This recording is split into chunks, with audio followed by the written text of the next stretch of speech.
হ্যাঁ, আসসালামু আলাইকুম। আপনারা যারা ব্রাউনবাড়িয়া ড্রাইভিং স্কুল থেকে ড্রাইভিং শিখছেন, আপনাদের সার্ভিস কীরকম এবং অনুভূতি কেমন? প্রথমত বলতে গেলে ব্রাউনবাড়িয়া ড্রাইভিং স্কুলের আমাদের যিনি ইন্সট্রাক্টর সুজন ভাই, উনি খুবই দক্ষ একজন ইন্সট্রাক্টর। তো উনি খুবই আগ্রহ সহকারে আমাদেরকে ড্রাইভিং শেখাচ্ছে। এটা আসলে একটা আর্ট এবং একটি স্কিল, যেটা সময়ের সাথে সাথে প্র্যাকটিস এবং দক্ষ ইন্সট্রাক্টরের আন্ডারে প্র্যাকটিস করতে করতে শেখা হয়। তবে আমরা খুবই অনার ফিল করছি যে সুজন ভাই আমাদেরকে খুবই আন্তরিকতা নিয়ে ড্রাইভিংটা শেখাচ্ছে। আর ব্রাউনবাড়িয়া ড্রাইভিং স্কুলকে আমরা ধন্যবাদ জানাই যে আমাদেরকে এরকম একটা অপরচুনিটি দেওয়ার জন্য, যে খুবই অল্প সময়ে এই কোর্সটা কমপ্লিট করার একটা ভালো একটা স্কোপ আমাদেরকে করে দিচ্ছে। সেজন্য আমরা আন্তরিকভাবে ধন্যবাদ জানাচ্ছি ব্রাউনবাড়িয়া ড্রাইভিং স্কুল। ওকে, আপনাকে অসংখ্য ধন্যবাদ। আপনার বক্তব্য শুনে অনেক ভালো লাগলো। তো যারা ড্রাইভিং শিখতে চায়, যারা নতুন, তারা অবশ্যই ব্রাউনবাড়িয়া ড্রাইভিং স্কুল থেকে ড্রাইভিং শিখতে পারে। ওরকম কোয়ালিটিফুল আপনার কি মনে হয় যে ওখান থেকে ভালো শিখতে পারবে?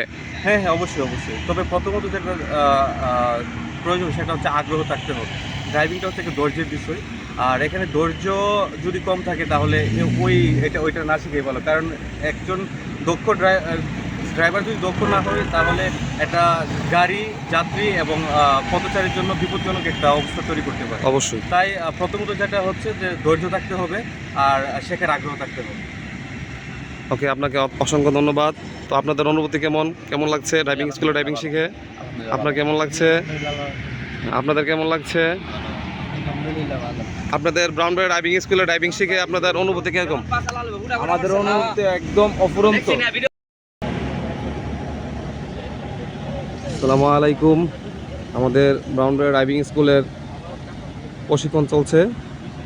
এটা হচ্ছে এল পার্কিংটা হচ্ছে যারা ড্রাইভিং লাইসেন্সের পরীক্ষা দিতে চায় তাদেরকে একটা এল টেস্ট নেয়, তারা কি সম্পূর্ণ ড্রাইভার হয়েছে কি না।